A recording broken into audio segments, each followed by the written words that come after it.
Beberapa waktu lalu, Badan Pusat Statistik melaporkan jumlah penduduk miskin pada Maret 2025 mencapai 23,85 juta orang atau 8,47% dari total populasi penduduk. Jumlah ini merupakan yang terendah sejak BPS mengumumkan data kemiskinan pada 1960. Meski demikian, laporan BPS ini ramai dipertanyakan. Pasalnya, data kemiskinan disebut-sebut terendah dalam sejarah ini masih mengacu pada standar lama. Lantas, seperti apa sebenarnya realitas yang sebenarnya?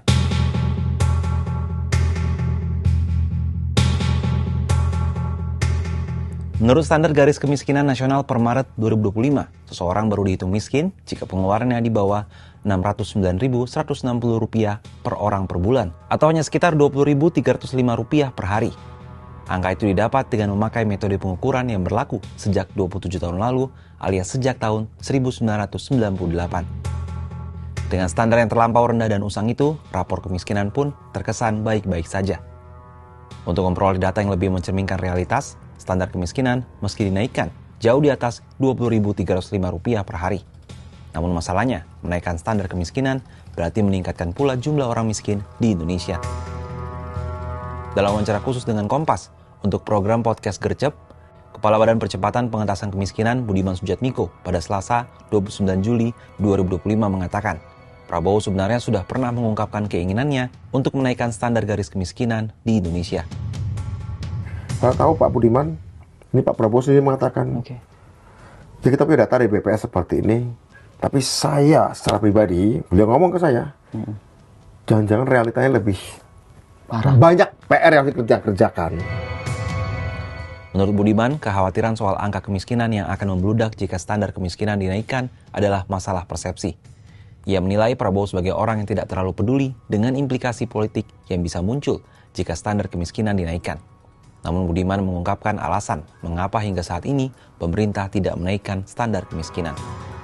Kenapa kok pakai ukuran 500.000 per bulan, 500.000 per bulan per kapita? Ya, kenapa? Karena kita ingin fokus ke desil 1, desil 2. Maksudnya begini, kita bernegara itu punya batasan budget, batasan anggaran.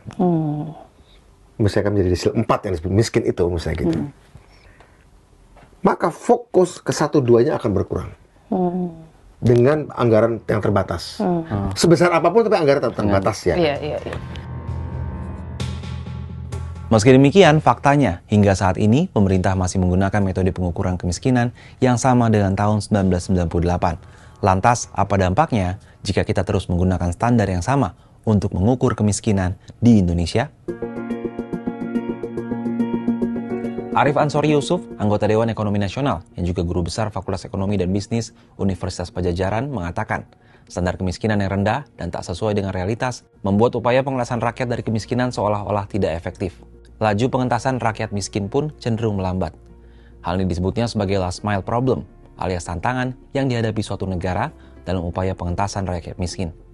Fase ini terjadi ketika angka kemiskinan sudah sangat rendah atau 1 digit. Pada tahap ini, laju penurunan angka kemiskinan semakin melambat. Realitasnya, Indonesia belum saatnya memasuki fase last mile problem karena angka kemiskinan sungguhnya jauh lebih tinggi dari data statistik di BPS. Kondisi ini menurut Arif merugikan pemerintah sendiri. Akibat keengganan pemerintah untuk tidak menaikkan standar kemiskinan, berbagai program pengentasan rakyat miskin yang selama ini dilakukan pemerintah hingga desil 4 atau rentan miskin seolah-olah jadi tidak berhasil.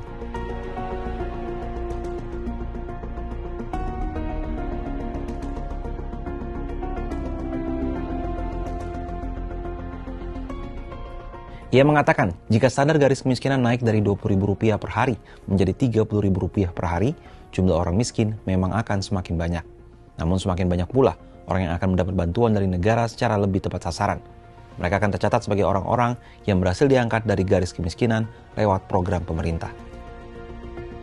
Data kemiskinan yang rendah saat ini bisa jadi bumerang bagi pemerintah, sebab program-program pengentasan kemiskinan yang efektif justru tidak tercatat.